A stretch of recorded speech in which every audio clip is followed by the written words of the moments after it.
Well, let me begin by saying that to say that American foreign policy needs a change in tone or attitude or an opening up and reaching out is obvious as saying that O.J. Simpson might have had a bad month.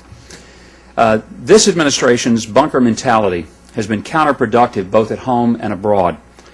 They've done a poor job of communicating and consulting with other countries, just as they have, frankly, with the American people.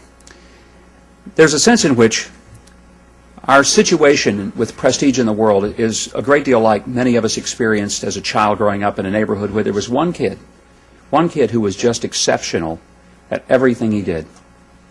He made A's and never anything else. He could run faster, he could jump higher, he could throw the ball further. He never struck out. You know the kid. I hope you weren't that kid. Normally we speak to Iran only indirectly through the Swiss embassy in Tehran. Our recent direct negotiations about Iraq have been very narrowly focused, not very productive, because we really weren't exploring the full range of issues.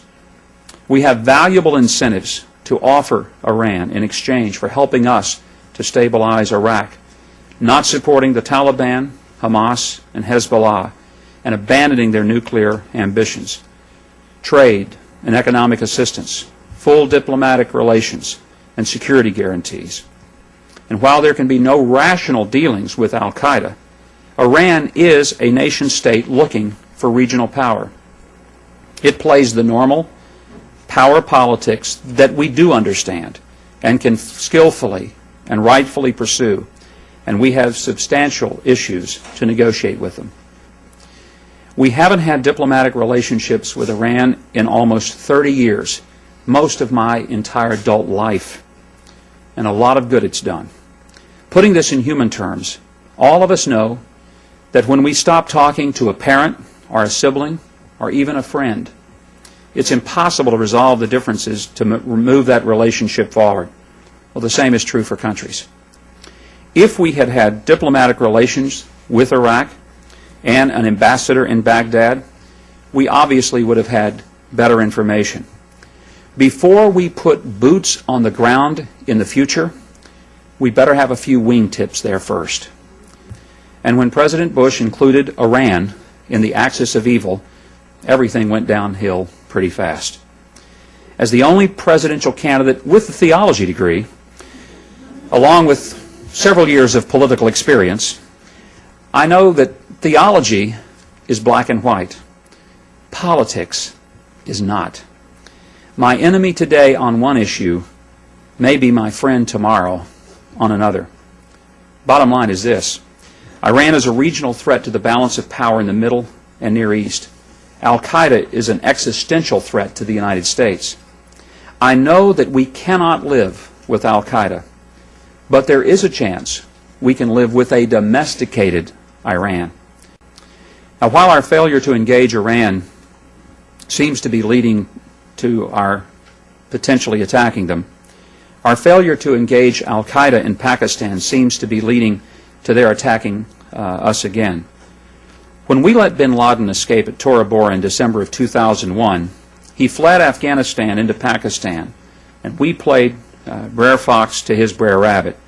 We threw him into the perfect briar patch, protected directly by Islamic extremist tribal leaders who revere him and don't consider their land to be part of Pakistan, protected indirectly by the Pakistani government who believes that it is.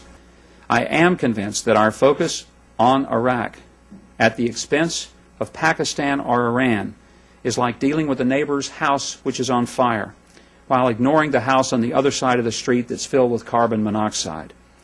Iraq may be the hot war, but Pakistan is where the cold, calculating planning is actually going on. Al-Qaeda in Iraq is a branch office. Corporate headquarters is in Pakistan. If Al-Qaeda attacks us tomorrow, that attack will be postmarked Pakistan, not Iraq. Pakistan has become the new Afghanistan. Another attack will spark justified outrage that we let bin Laden and his people get away. Concerns about Pakistan's delicate sensibilities will be drowned out by the wailing about American casualties.